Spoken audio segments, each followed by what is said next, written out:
A lot of you have been asking for me to check out Squidge's channel, specifically the video where he's breaking down South Africa and how they won the World Cup in 23. So in this video, we're going to check out Squidge's channel. I've seen a couple of his videos. He has incredible analysis and breakdowns, and I'll have to continue to consume more of his content because I really love the analysis. I love the breakdowns and why things are happening, and his channel does a very good job of that. So I appreciate you linking me into him, Qrew. I hope that you enjoy this video. If you do, be sure to drop a like and hit a subscribe. We see that 95% of you that check out our videos have yet to subscribe. It helps us as we continue to create more content in this space. We're going to continue to create reacts. We're going to do more custom content and then do up-to-date live updates within the rugby space. So following current events, and we're just continuing to transition as we're in this full world of rugby and moving forward. Qrew, I appreciate you. I love you. Let's jump into this video, checking out the man Squidge. Let's go.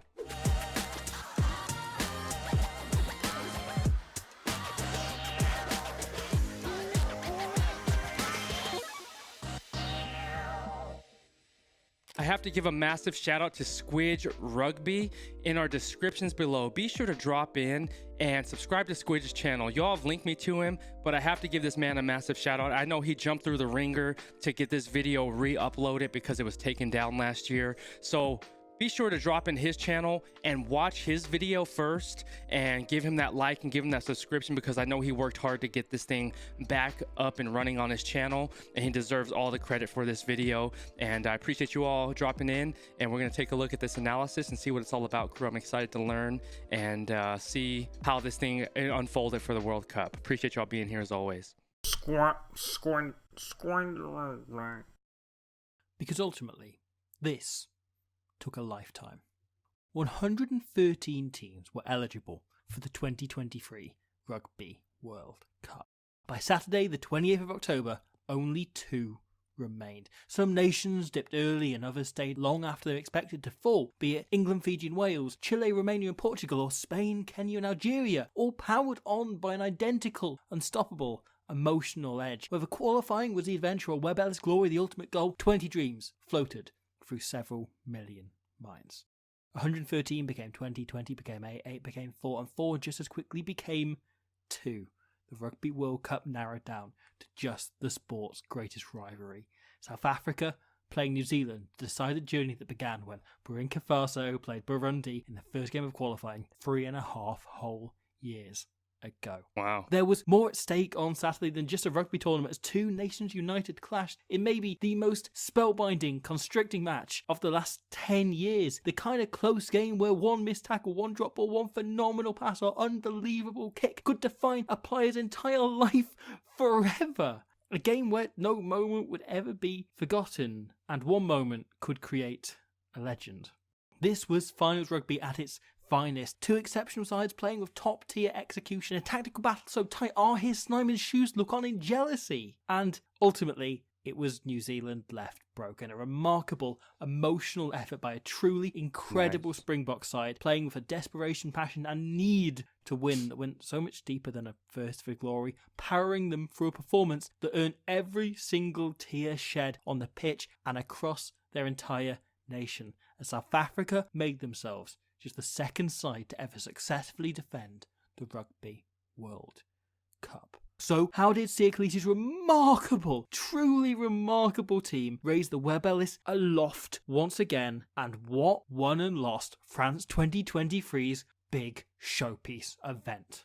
In the lead up to the match, I think I was far from alone in labelling this final impossible to predict, the tightest call of the entire tournament. And yet with hindsight now applied, I realise it was never tricky at all. It was the most obvious result of the entire tournament to call, a scoreline we all should have seen coming. Of course, the 2023 Rugby World Cup final was only ever going to be a 1-point win for the Springboks. South Africa as a nation has probably spent the last few weeks wishing they produced cardiologists like they do second rows, but there's a good reason why every one of their tests has been so tight, and we can see it in how they approach playing the All Blacks. Simply put, New Zealand have been the best attacking team in this competition, making even decent sides like Italy and Uruguay look like rank amateurs, whilst opening up world-class sides like France, Ireland and Argentina in the opener, quarters and the semi, scoring an impressive 12 tries over those 3 biggest games coming into this final. Now, against the quality defence they'd be facing with South Africa, it was always likely the Blacks were going to drop below that 4 tries a game average, but Erasmus, Ninaba and co went one step further, adapting the standard Bok game plan to shut them down entirely and wrestle themselves on top in impressive fashion. Of those 12 All Black tries, 9 came directly from line-out ball, sourced from the line-out. Similar to Ireland under Joe Schmidt, the team have infinite adaptable launch plays, simple moves designed to get you an easy game line success first phase so you can play more instinctively after. We're talking stuff like this from the Ireland game. Hooker, Taylor, Soldier Spy, wrapping around late with a runner inside and out, hitting whoever's in more space, allowing them to carry over the game line. They're not moves designed to make clean breaks, though sometimes that does happen. Just a grand automatic go forward on first phase, allowing the All Blacks to slot into shape and run their incredible varying attack from there. Because what New Zealand have been doing with the ball, the All Blacks to slot into shape and run their incredible...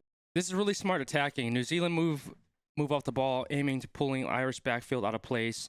Lowe does brilliantly to take it. Okay, so he is really great at the analysis. I'm trying to decipher the accent while simultaneously absorbing the information. So that's why I'm quiet, Qrew.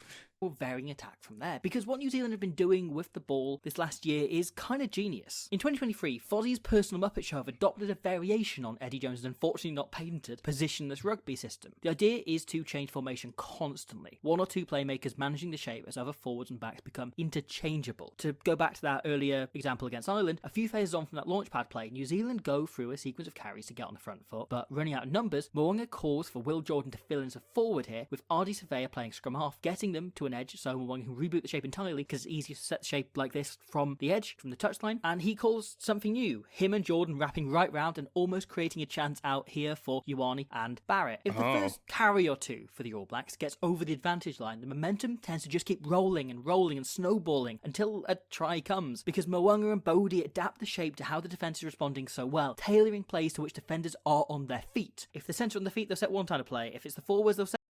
James Lowe makes the tackle, so the All Blacks run a play to attack his wing. Okay. It's badass breakdown. Another, it's, that kind of system. However, if they don't get those first few carries and the defence gets on top, there's nothing to adapt to and it becomes easy pickings. These repeated mini shapes easier to read for a defence than the more standard grand ones, where at least they've got a safety blanket. In summary, when it works, it's borderline undefendable. And when it works best, it's off line-out ball, because that's the easiest time to manufacture game line success on your own terms. And so much of New Zealand's game becomes about trying to generate line-outs and attacking positions. Bowden here sails the ball over the Bok defence's head, and whilst it rolls too long, if it sits up sooner, they're probably forced to kick this out around their own 22, or from the game's very kickoff. New Zealand run the same ploy they did against France in the group stage and kick directly to the fullback, half-heartedly chasing a bit like, oh no, don't kick it back. Oh, they kicked it right out. They put it out in the full, which is exactly what they're hoping for, and in both cases, Ramos and Valemsa do. And from both, the All Blacks run a version of the same play. It's a simple setup, but where against France, Barrett drops it off to Ioane last second, who breaks the line. The Kiwis gamble on South Africa having watched for that and looking for that, as we send it out the back, but Qrew does a brilliant job of shutting this down because he always does, meaning they go to plan B. Wide to Jordan, who kicks it straight downfield to Valemsa, trapping him on a tight angle where he has no choice but to kick it back and give New Zealand another attacking line out. So, if the Boks were to be successful, they needed to deny New Zealand 2 things. 1, line-outs in the Springbok half, and 2, chances to generate line-outs in the Springbok half. We see a masterclass in doing this following Handré Pollard's first 3-pointer of the game. New Zealand land a kick directly on top of Dwayne Vermeulen, a guy who's not going to kick it back, hoping to then pressure the following chase and hopefully make some yardage off it, planting it on the wrong side of the field for left-footed Faf de Klerk, making it a nightmare for him to clear, fully aware from these situations the Boks usually look for touch. However, South Africa don't fall into the trap. Faf turns his entire body to maximise the kick. The defensive line fully set and he sends it long, yet extremely high, in field. Talea is watching and trying to block Arendse, but he's so quick he just veers past whilst he's looking the other way. And while Smith does a much better job of getting in his way, Arendse just bowls into him, sending him over and almost sending him flying into Mo'unga before smashing the ball carry of Kolisi following up to slow the ball down. The All Blacks are on the back foot already, but the full statement comes next. Hold on. Let me go back. Following up to slow the ball down. The All Blacks are on the back foot already, but the full statement. The full statement. I, the people of the Springboks, declare this stamp the march to do a scrum on. I personally like when we get Eben throws up in the air like a big human trampoline. He does not enjoy doing it, but particularly, which I'm quite often. Okay, that's Faf's statement. Comes next. Du Toit makes a fantastic contact because, of course he does, before his tackle assist, Malherbe deliberately rolls over the top of the ball here, meaning Smith can't get to it for an extra second or 2, giving the Bok defence extra time to set up and fly up to smash Ardie Surveyor, the following phase. Forey likewise rolling deliberately into the path of the ball. However, the moment the tackle is complete, he looks up to Wayne Barnes and just starts chatting, a full Shakespearean soliloquy about how triumph as I may, I simply cannot roll away, pointing out the leg pinning him in. The ball is slow, Bok D totally on top top, and Kolisi once again tussles with Retallick, getting in the scrum halfway and then falling, oh no, what a mistake, right into Smith's passing lane. It closes off the left-hand side entirely. Smith can't really go this way, there's a guy in the way, meaning the All Blacks are forced to go open side. For 7 of these 8 phases, the Boks deliberately roll away in the direction Smith is intending looking to pass, just slowing the whole process down a second or two every single time. That's awesome. The All Black attack gets 0 go forward and becomes incredibly predictable, the Springboks having so much time, all culminating in Etzebev here shooting up and making a huge shot. The All Blacks now having lost 15 or 16 metres from when Mo'unga originally regathered the ball. Smith left no option but to just forlornly kick it back to them. This is a statement by the Springboks. We will not give you lineouts and we will not give you an inch of kick return. But it's also more than that. This passage begins at 3 minutes 30 inside the Boks' own 22. It ends at 7 minutes 10 with Geordie Barrett scuffing it into touch on his own line. What happens in between is a complete masterclass in tactical kicking. Pollard and de Klerk varying their kicks so regularly with perfect chasers. After Pollard recovers that bomb, de Klerk hangs a direct reply, which Arendse almost wins in the air, leaping amongst All Blacks to almost recover. The All Blacks are going backwards, so Barrett kicks immediately, and the All Blacks set up expecting another bomb. It's coming, isn't it? Barrett and Mo'unga back on the 22 with Will Jordan in the main line in case they try anything tricky, which is exactly what Pollard does. Calling their bluff and sticking it into the space Will Jordan would normally be covering if they weren't convinced the Boks will only bomb it. Going backwards, he tries to offload, but only makes things more of a mess. They just about clean it up, and Smith clears similar to de Klerk earlier, but instead of herring up as Arendse did to apply pressure, Will Jordan steadies the chase to remain connected, and it allows Willemse so much time. He links up, and the Boks start the attack on the front foot. Total opposite to how the All Blacks had it from a situation that Chaser's side was identical a few minutes earlier. The Boks keep this momentum up over the next few phases, before, as per their go-to tactic in these knockouts, Pollard kicks at the apex of their momentum, the moment they're most on the front foot, and it catches, as ever, Jordan and Mo'unga out of position. Their kick's so well hung you might confuse it for Rassie Erasmus, allegedly, both backtracking to try and regather the ball. Mo'unga spills it backwards and panic ensues. Over the last few years, the Springboks have built a reputation as a side who likes low ball in play, who like a lot of stoppages because their pack is conditioned for power and appreciate a breather, as we all do. This was something the All Blacks expected to face, wanting to keep the ball in play time higher themselves. This was something the All Blacks were expecting and preparing for. However, on Saturday, the Boks recognise they'd have a much easier time defending the All Blacks if they're defending them off kick return rather than off lineouts, so changed their tactics entirely, abandoning any usual set-piece focus and selecting a team to suit that. There are a lot of worries about the 7-1 bench and how it could backfire on them, but ultimately, it meant South Africa could afford a 4-minute passage of play like that, denying the All Blacks any lineouts, denying them any set-piece, denying them that possession and territory, without having to worry about fitness down the road, because they had near enough a full forward pack to come on and keep those tactics up in the second half. All of this is built off how good the Boks are at chasing high balls, chasing bombs, chasing kicks. If you asked me to name the 5 best wingers in the world on the kick chase, I'd name you the 4 wingers in the South African squad and Josh Adams. While Saturday starters may be shorter than Adams on a Pimpy, they use this to their advantage on Saturday by just flinging themselves like something out of Angry Birds at the All Black catcher. Colby here is more focused on just getting in Barrett's eye line than regathering himself. Bodie taking his eye off it and allowing it to fall for the ever tireless Peter Steph du Toit. Same thing leading to this chance for Kolisi. Just bloom!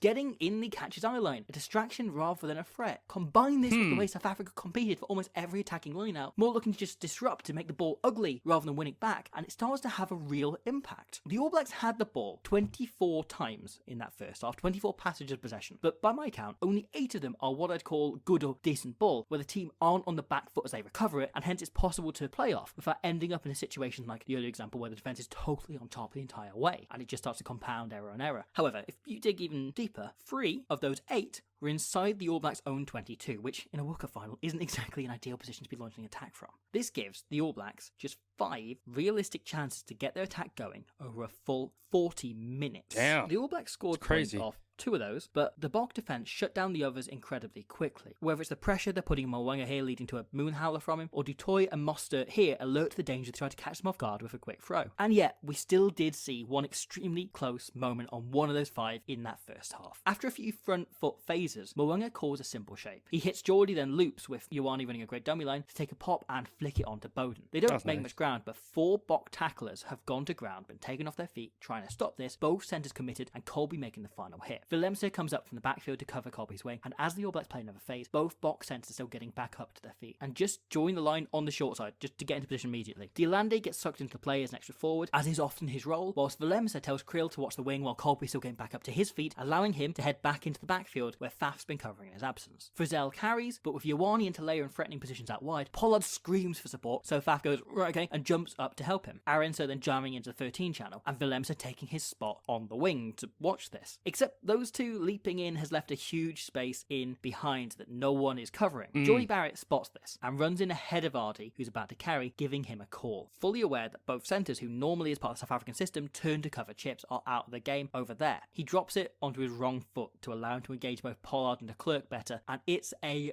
beauty. Wow. Lands perfectly. This ball could bounce in 100 different directions. In 97 of them, Surveyor is scoring a try in the World Cup final. But in a moment of universal bad fortune, I can only explain as what karma for Surveyor frowning at a dog last week or something. It sits up for the Springboks instead. The All Blacks knock over a penalty from this, but it's very much 3 points instead of 7 in a game they lost by 1. Because here's the thing, the All Black attack is so good, even the best defence in the world, which is what they were up against on Saturday night, can probably still only stop them maybe 8 times out of 10. So the more lottery tickets they buy or passages of possession they can play off, the more likely they are to hit that triple rollover and score the critical try. And so the Springboks did everything in that first half in their power to close the corner shop, to hide the tickets, to get rid of the little blue pen, make sure the All Blacks couldn't put their lucky numbers down on any piece of paper. But you never count out the All Blacks. Joe Schmidt yet to be handed the tactical conundrum he couldn't solve, and after half-time, the All Blacks came out completely different, adapting their kicking game to totally cancel out the Springbok approach, leading to so many more chances to buy those tickets.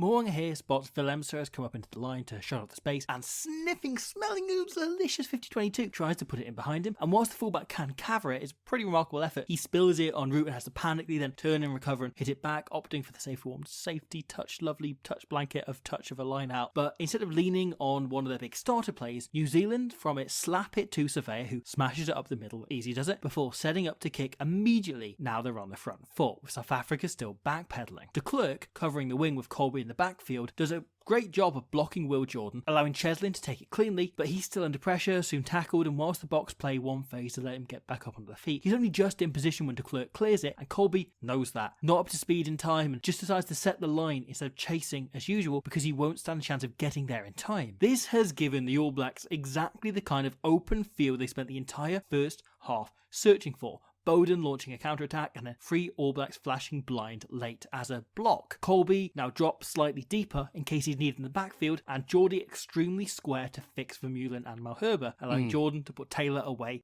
down the wing. Does a lovely sidestep in the process. Jordan himself then clears out, allowing Smith to play immediately, and the other All Blacks to get into shape around them. Knowing how light the defence is, Peter Sefatoy makes probably his only mistake of the game and bites in on Big Barrett, giving away a penalty, which eventually leads to the position for the try for Bowden Barrett a bit down the line. That's so crazy. The game of inches, it's all how it's all happening, and I just feel like this is an exceptional breakdown of, like, as I'm learning the more of the sets and the set pieces of rugby and seeing how it's all breaking down, this is absolutely incredible. And just the game of inches of how, sort of what my, untrained eye has yet to catch in these situations. Very, very cool. Kicking whilst they're going forward repeatedly, the All Blacks took the South African chase out of the game, forced the winger to remain half dropped at all times on defence, granting more space for them to attack, and caught out players still finding their positions over and over again. After a phenomenal carry by Surveyor here, Smith once again kicks immediately, and whilst Talea is travelling in a straight line, Arendse has to travel some 20 metres and dodge about sideways a bit and try and adapt to try and work out where the ball's going to get near it, and then he loses the contest in the air. As part of the play, NZ set 3 forwards behind Talea to clear out if he retains it, and the quick ball this generates allows the All Blacks to play, looking to exploit the fact the winger's on the floor. Surveyor and Barrett time their balls perfectly, but de Klerk once again does an amazing job of just jumping out of line to spook Moanga, making him shit himself and drop it with a clear chance on the cards. All these opportunities coming because the All Blacks started kicking on the front foot instead of forcing the play against a world-class defence when it wasn't on. Because, man alive, what a defence! I think the moment that sums this up better than any other is perhaps this. off the only attacking line that South Africa give them in the entire game, unforced. Geordie Barrett has a gorgeous touch, dropping off to Ioane last second, who rips through the game line like it's a cheesecake and he's Oxenshire on Christmas morning. Du Toit, representing the professional athlete diet and the metaphor, catches up with him, but despite Fori's best efforts, the ball is fast and Mwanga has set shape so quickly, granting the All Blacks an overlap. You can't really see because of the camera angle, sorry about that. How was but that? So quickly, granting the All Blacks an overlap. It exists, sorry. Can't 2 men wide, only Colby for the box. Okay. really see because of the camera angle, sorry about that. But hey, I'm just glad to be using footage. Now, normally the Springboks will have Colby jam in and attempt to make a big hit on Mwanga before he can get the pass away, whilst most players would be taught from being a kid to just kind of back off and wait for the attacker to make a decision so you can commit afterwards and just finish whoever has it off. But Colby just trusts Qrew. The centre is having to watch both Surveyor and positionless Rugbying Talea filling in as a forward, but Colby trusts him to mark Mwanga as well, allowing him to blitz Bowden and Willemse to watch Jordan, cancelling out the overlap. The pass is panicked and Jordan knocks it on, all because the Springboks are not only so good on defence, they just inherently trust each other to do an outstanding job. There's no need for individual glory or to make a big play when you know your teammate is going to go above and beyond. There's no need for Springboks are not only so Jordan, cancelling out the overlap. To mark Mwanga as well, allowing him to blitz Bowden and Willemse to watch Jordan, cancelling out the overlap. That was the sort of like that inside out I always talk about in videos where you're playing the inside hip and then you play him outside. It's sort of like that, but with Colby and Williams playing on that wing. I love how he broke that one down and just seeing how it all developed in that sense, but having that trust that his inside player was going to collapse down on him so he could play that 15 from New Zealand, and then Williams could pick up the wing on the outside. It's a lot like that inside out, like I was discussing with you all in other videos. Cool to see. Overlap. The pass is panicked and Jordan knocks it on, all because the Springboks are not only so good on defence, they just inherently trust each other to do an outstanding job. There's no need for individual glory or to make a big play when you know your teammate is going to go above and beyond. Colby here can make a perfect read and force the error based on what he believes Qrew's best case scenario would be, rather than worrying it'll be anything less. And ultimately, he's right to do so. And frankly, he's had very good reason to believe in him over this whole tournament. Qrew was one of just a number of Springboks playing out of their skin on Saturday, as he has all World Cup. It'd be very easy to do a full 5-10 minutes on every great defensive read he made. 10 minutes on how good Dion Fourie was, who is incidentally the same age as your dad, and yet came out of nowhere to have the game of his life in a World Cup final, having come on after 2 minutes. Or half an hour we could easily do on how bloody almighty Pieter-Steph du Toit was for a second World Cup final in a row. How many players can say that? Probably just Richie McCaw. If there's such a thing as rugby values, and Bill Beaumont broke down my door last night, climbed into my bed and held me as I went to sleep, telling me how much he liked my hair, just to prove a point that you wouldn't get that in other sports. That level of respect doesn't happen in other sports. People don't break into your house and tell you how much they like your hair in other sports. I reckon it looks a bit like this. A brilliant line-out steer from Metallic, and Jordan just ships it on, knowing the box aren't set for defence. As such, Arendse is caught between the fact he's too narrow to run his usual defensive role and just running that usual defensive role, so Barrett waits with the ball in hand for a moment for him to decide, patiently biding his time, calling Arense's bluff!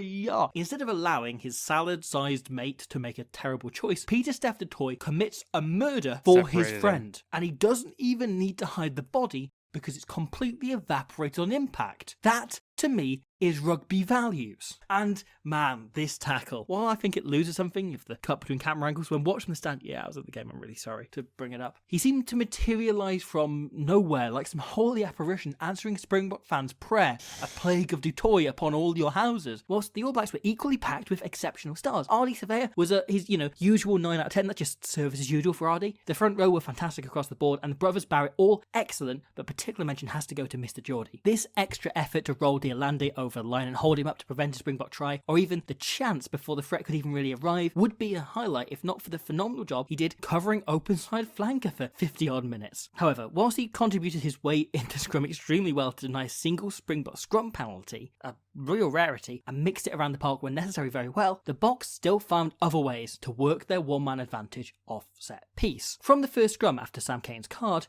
the All Blacks line up with their backline as usual, 7 in the scrum, Barrett still in the backline. So the Springboks go, Lekker, let's bully the shit out of them. However, Wayne Barnes decides the plums are looking too spicy, so cools fingers a second, at which point the All Blacks wake up from an awful, terrible dream they just had, where they were wearing white shirts in a World Cup final against the Springboks, and they just let them have total 100% scrum dominance for the entire game, and Andre Pollard had a field day, and it was God, it was Cheslin Colby popped up at the end and scored a try, but Pimpy scored one as well. Oh God, he isn't even playing with it.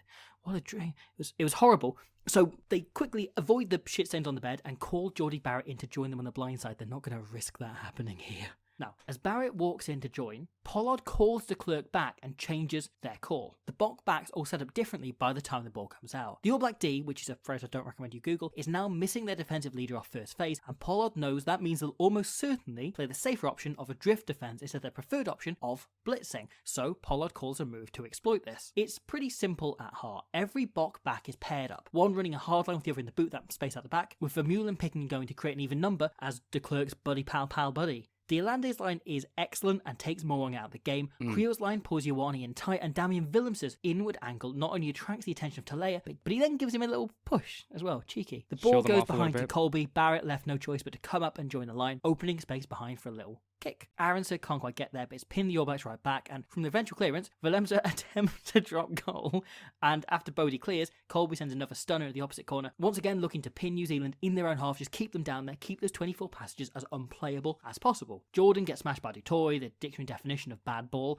and as the All Blacks attempt to get back on their own terms in order to clear, Vermeulen can sneak in amongst the ruck and win a huge penalty, which Pollard promptly slots over. A huge moment in the game. However, the next time the Springboks have an attacking scrum, Pollard seemingly calls the same shape, calls the same move, and the All Blacks adapt, sliding Will Jordan into the fly half position and moving everybody else out one to let them shoot up and shut down this play. However, the curtain raises and the play begins, but instead of hitting Pollard in the boot, de Allende skips the scene entirely and sends it out to Colby. New Zealand now only audience members, forced into a drift defence they didn't want to be running. Colby dummies the same kick, then passes to Willemse, the final straw to bring Bowden up once again. Sliding in the kick now, an incredible attempt by Arensa, almost resulting in a try that would have sealed the game. What an attempt this is, frankly. What a bloody go he has of this. And so, we fast forward and we end up with 10 minutes to go. The mighty All Blacks, the most successful side in the sports history, pretty undisputedly at this point still, are baffled how they combat this one pretty simple strike move the Springboks keep pulling time and time again. This time around, they opt to go for kind of 2.5-man defensive line with Talea already half dropped for the kick. Andre goddamn Pollard, to give him his full name, takes one look at this and goes, they're going to go for a hard drift. So they run it nice and easy, simplest variation yet, bringing Aronson in direct, squaring and straightening to make some 25 metres off the simplest trick in the book, but not the oldest, because it gets even better. That comes here. Simple hands down the line in the dying minutes, looking to gain enough yardage that they can start thinking about setting up for a drop goal with just minutes left on the clock. Easily exploiting the extra man by calling hands down the line in a World Cup final. What is this? 1987? No, they're just a man up. Because we do kind of have to address it. After only one card in 9 previous finals, we saw these two teams quadruple that count on Saturday alone. Most notably with the first ever Rugby World Cup final red card to All Black captain Sam Cane. Now, if you're frustrated with the red card or of the perspective that red cards dampen occasions or ruin games, then by all means, get angry, be angry, stay angry. But don't direct your anger at Wayne Barnes, at the anonymous official in the bunker, I always like to think it's the TMO's mum, or at the game at World Rugby. Direct it at the fact that the All Black captain hasn't learnt how to tackle. You know what's going to be interesting? Just a quick thought. So as I'm watching this video, World Rugby just implemented the 3 new rules, basically for the free kick, for the DuPont law, and for the red cards. And they're going to go put it through a test trial until like that November date when they're looking at some more laws. And so one of the laws is like that red card where the player is allowed to be substituted after that 20-minute mark. I saw this happen to the 33-minute mark. So it'd be interesting to see if that law was in effect, how would it have affected the game if that was in place at this point. So that's what I'm sort of thinking now. And also like the with the scrum free kick where South Africa calls that's another one that they banned as well. So it's interesting if those laws do come into fruition after like a test trial, I believe is what it is, how it would have affected this moment in the game. I think at like that 53rd minute mark where the player can come back in. Let me know your thoughts, Qrew. Just a thought I had real quick. If Sam Cane went into a tackle with this technique, we would all criticise him for it, because if you tackle like that, you not only look like an idiot, you're going to miss the tackle, and it might lead to you conceding a try down the road. For 5 years now, tackles where a player enters upright and leads with the shoulder have universally, worldwide, resulted in yellow and red cards. Every player in the World Cup knows this, and yet Sam Cane still tackles like this. Quite simply, this is unbelievably shit technique by Sam Cane. There's no need to take this risk. He has every chance to go low, and instead he stays upright. That's the core difference of the tackle from Kolisi in the second half. For one captain, it's a timing issue. He's bending his hips, trying to go low, but he hits just too early. For the other, they've walked in with a technique that they, as a professional rugby player, should know puts him at best at a 50-50 risk of getting a card every single time he tries this. Is it deliberate? Is it malicious? Is it an attempt to injure? No, of course it isn't. It's absolutely not. But it's bloody stupid. Maybe the stupidest player of a World Cup where Thomas Lavanini started 6 games. Concussion is an existential threat facing this sport, and more importantly, every player who takes the field is an issue bigger than even this, the biggest match in the sport. And the facts of the matter are, most teams have been coached properly to adapt. It's 5.5 years now since Wales last had a red card, while Scotland, South Africa and France have had reds for other offences, but none for dangerous tackles because their players are coached properly to go low. Same deal with most of the tier 2 nations in this competition. There's no excuse for the All Blacks. New Zealand now leave this tournament as the least disciplined side in the entire World Cup, despite the fact Argentina literally exist, having garnered more reds and more yellows than any other team, because they,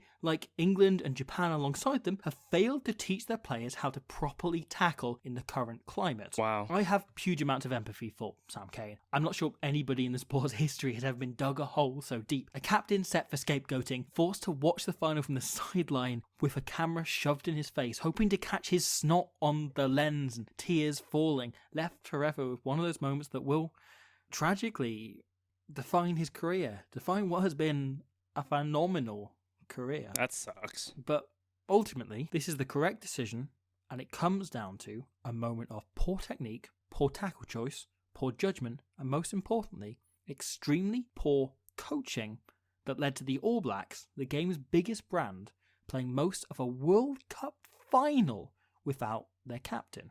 And yet it didn't stop them playing, not for a single minute. If anything, the All Blacks going up a gear, with South Africa potentially starting to take them lighter. The All Blacks able to leverage those chances, work their magic and create a beautiful try on his final appearance for Bowden gosh darned Barrett, who put Kane's bit of history aside to create his own. The first man to ever score tries in multiple World Cup finals. That's tough. I like that. And That's this badass. try is built off everything New Zealand have been doing well this tournament. The line-up ball is clean and more strong. Taylor opting not to break off as Will Jordan, part of the backline setup, sprints in to aid the effort by adding 1% extra weight.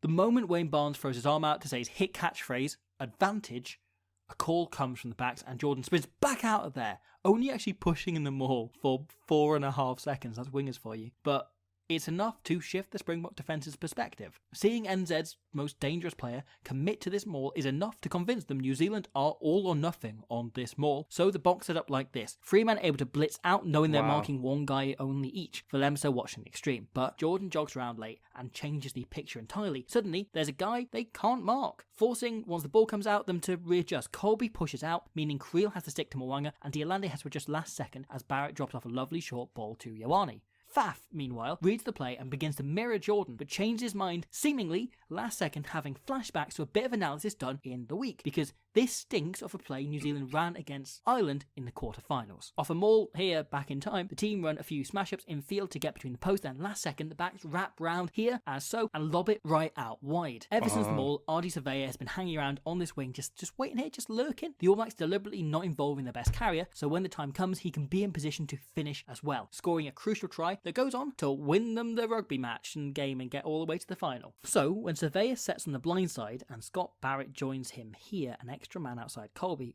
Faf assumes they're running a variation on that play and hairs it to the short side. Has to watch this. This manipulation leaves the box light in the middle and allows Ioane to smash over the gain line. One more carry, then coming to let the box light in the middle and allows Ioane to Lomax. I mixed things up.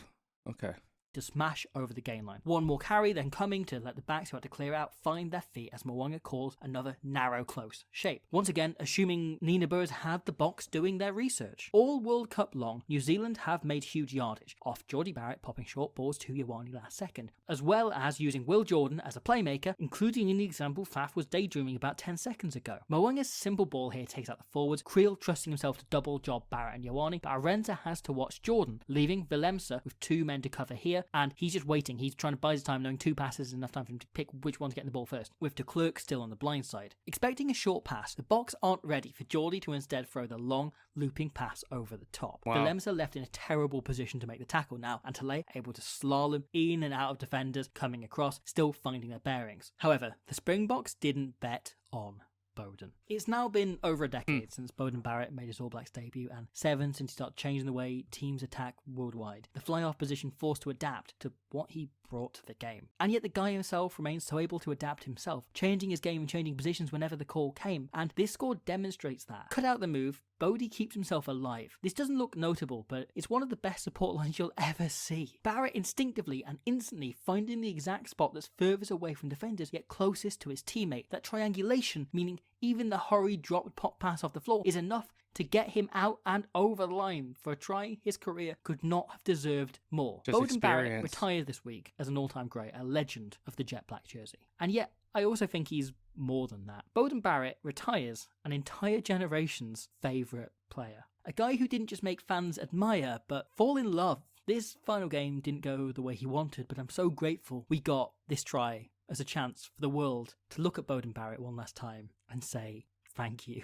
Because here's the thing. From his try onwards, the All Blacks had several chances to go on and win the game. Mo'unga's conversion, his brother's pot shot, and any number of breaks and solid positions from around the park. But instinctively, both live and watching the game back, I just feel like the Springboks would have always found a way to get back ahead. Once the margin fell to 1 point, they changed their whole approach. Once the penalty for penalty suddenly became second place, the Springboks adapted their entire defence. The system remained in place exactly the same, but the tackle choice changed across the board to minimise penalty risk. Where previously, the Boks were slowing All Black ball through skullduggery, rolling away tricks I talked of, or the likes of Vermeulen and Forey competing when it was perhaps legally dubious, knowing Wayne Barnes generally gives a warning to players before penalising them for ruck-based offences, so they'd have a chance to let it go and feign their innocence. They instead became squeaky clean now. Adopting the tackle tactic, Wales used a fantastic effort in the pool stage. The Boks would look to make more passive double shots, one guy stopping the ball carries momentum, whilst a second goes in to wrap up the ball, meaning whilst the ruck is fast, the time between contact and ball away is massive, so defence can still fully set. Other than one risky dalliance from Jean Klein, every phase here, South Africa go for double hold-up shots, until it reaches its logical conclusion eventually with the ever-remarkable Quagga Smith stripping the ball and turning it over. This all allowed South Africa to just lean into the pin-back tactic as the game reached its conclusion. Suddenly very happy to give the All Blacks lineouts, but exclusively in their own half, all underpinned by the work rate personified by Faf de Klerk here, with 2.5 minutes to go, making a chop tackle on Ioane before popping right back up to his feet to charge down Finlay Christie, trapping New Zealand in their own 22, the clock eeping away. It's the kind of thing the Springboks did all day, because this Springbok performance wasn't about rugby, at least not entirely. This wasn't about a team going for glory, trying to be the best in the world. This was about something much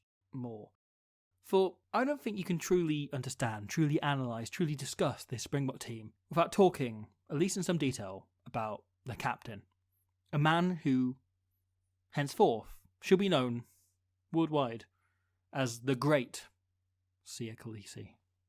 This moment has been shared around quite widely since, but for me, nothing captures why the Springboks were able to secure 3 back-to-back 1-point wins against the greatest of opposition and adversity better than this.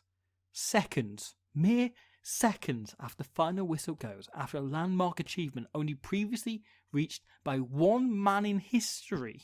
Kolisi ran straight over to Cheslin Colby. Ever since his yellow card late on, Colby has been a regular fixture on the big screen, jersey soaked, eyes awash, unable to watch, tears running down the green and gold. Kolisi's first instinct isn't to celebrate with those most elated, but to pick up those lowest down.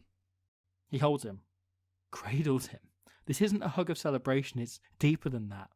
It's one of genuine love that pulls Colby back enough that he was out on the pitch longer than any other player once the trophy celebration was done. Erasmus and Nineveh built a rugby team who can beat anyone. But Kolisi has added something else, something more. In 2015, we saw what a Springbok team built on determination can look like. But in 2019, and now again in 2023, we've seen a team built on something much greater. The name Siya roughly translates to "we love him." And whilst it couldn't be more true, I think that title only begins to sum up what Siya means to South Africa and brought to this team. You can motivate a side, motivate a person based on shame, based on anger for a little while. You can motivate a person by looking to prove doubters wrong or become the best in the world, to reach full potential for quite a while. But when a person is motivated by love for the people around them, I believe there's no barriers they can't overcome and no limit to how far they can go or how long and hard they'll fight. The name Siya roughly translates to "we love him," but that love goes both ways. Siya Kolisi, in a way beyond every other captain in the game, glows with love for every single one of his teammates. He loves, he cares, and he would die without a second thought for all of them. Maybe Ibn Etzebeth can be taken to another level by making him angry, but there isn't a human being on this planet who wouldn't play and give everything for Siya Kolisi if he took you in. Because he leads not by words, but by emotion and by action. By the way he plays, yes, but by comforting Colby, by letting Fourie continue leading, being the guy talking to the referee when he returns from the Simbin period, by bounding out the tunnel at the end of the Mika concert, not with a steely focus, but excitement and energy to play with the guys he loves so much, and for the nation he deeply cares about. I said in my preview of this game, if the Springboks win on Saturday, Siya Kolisi deserves to be remembered as the greatest captain in the history of the game. The truth is, even if the Springboks had lost, for me, his status in that spot was never under threat. Even if we put his remarkable life in the background, other captains may have their strengths and achievements that should not be sniffed at, but Siya Kolisi brought an unstoppable emotional edge that transformed his team into more and gave his nation hope. This is a team united in a way few in the history of the sport ever have been, because their captain went through the unimaginable and chose to fight for something better and always be better. He doesn't shout or scream. He leads with a kindness forged over a long life of seeing the opposite and knowing the thing that got him through those days was empathy and hope. 113 teams were eligible for the 2023 Rugby World Cup, and ultimately only one stands victorious, and it feels fitting. Fiji, Portugal, Argentina, England, Chile, Wales, Algeria, Kenya, Spain, the teams who really transformed this tournament and its lead-in, the sides who performed above expectations are, across the board, in every single example, those who played with hope and with love, rather than with steel or with fear. And so to see Siya Kolisi, a man who embodies the dream, who came from the most unimaginable poverty, the most hopeless situation, and rose slowly to become a titan, not through his physicality with his gritted teeth, but through his willingness to empathise and understand others, and then work harder for what he's learnt and who he now has to fight for. A man who learnt resilience from the most impossible, horrible places, and grew from every mistake he ever made, and a man who deserves to be remembered for so long as this game is played. At a minimum, lift the sport's ultimate prize for a historic second time feels fitting, perfect, and just. There are a dozen players in South Africa who could have captained the Boks at this Rugby World Cup, but there is not another player in the history of the game who could have got the sheer depth of emotional performance out of his team that Siya did. Bonds built over his 6 years as captain, now even greater than they were when they won the World Cup in 2019. Fires forged in the toughest times, creating those 1-point wins, creating those desperate tackles by Arenza, double efforts by de Klerk, mighty hits by du Toit. Because ultimately, this took a lifetime. That's cool. Good job. Great work. I absolutely loved the breakdown and the incredibly detailed analysis from Squidge.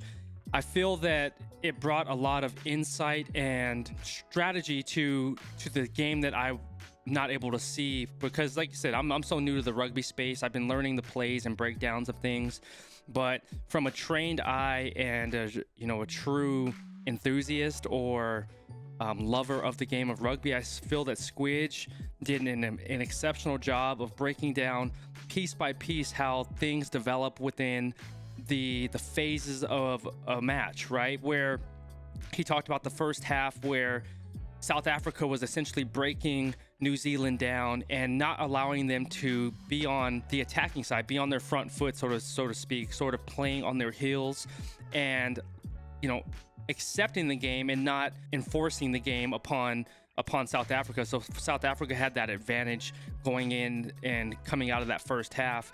And then I just really like how he just showed how those little plays and those openings that weren't available for New Zealand in the beginning became available in the second half because they were able to enforce themselves upon South Africa and create those little openings, those gaps, and just seeing how all the plays break down and just the wheel spinning in players' heads. And the play that just sort of comes to my mind when I'm talking about that is that Faf de Klerk play where he sees, Will Jordan break out from that quick little ruck that happened. Yeah, what was it? No, the scrum that happens. He breaks out and he sprints out sort of towards the left side wing, that open side. Faf tries to track him because he marked him, but then you see him snap back into reality where he remembers just from film breakdown that they had within the Springboks side the week leading up, how that play developed when New Zealand ran it against the opposition the week prior. So instead of tracking Will Jordan again, he backs out and goes back to the blind side to cover that play from happening where Artie got the try on the previous match against another opponent. So I think that's just such an incredible breakdown and just a brilliant way of being able to decipher and distill the information to the audience to make it simplified, and especially for somebody like me coming into the game and really trying to understand the rugby side of how plays and opportunities develop during the way of a match, because I'm so used to how football plays, right? We have our playbook that we go by. So there's a scheme, there's a system that we buy into, both from an offensive side of the game and the defensive side of the game. And then teams are built around that strategy within American football, where our playbooks, like our defense, will run a 3-4, which is 3 down linemen, 4 linebackers, and you have your safeties and corners covering. Or you can run like 4-3, 5-2s, things like that. So I understand those types of breakdowns from a defensive side of the game playing American football, and how those plays are structured and what gaps need to be filled and openings that you have to close down and that can be created with those types of those plays or those schemes that you run. And from the offensive side, they have systems in American football where each team has their own system that they run and they do it effectively.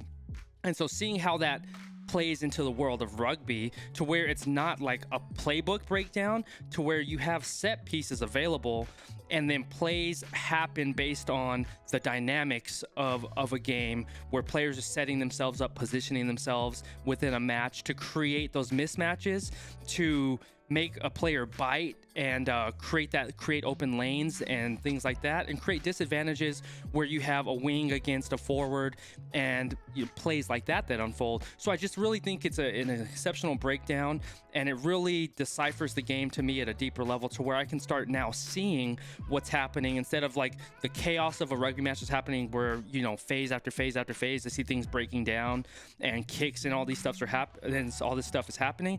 Now I can see why a kick is exposing a defense, why they kick it to create an advantage, things like that, and just really playing to the strength of a team. And I really love that video, and it just continues to show me that there's so much for me to learn in this game of rugby, and why things are happening, why players are exceptional at what they do, and why teams are able to execute and be dominant in this game. So incredible job, Squidge. Qrew, in the descriptions below, be sure to drop in and show Squidge the love and respect that they deserve. I know it's a 2-man team from what I can tell. Check out their video, give them a like, give them a subscribe, and I just appreciate you leading me to his content as well as other rugby channels content.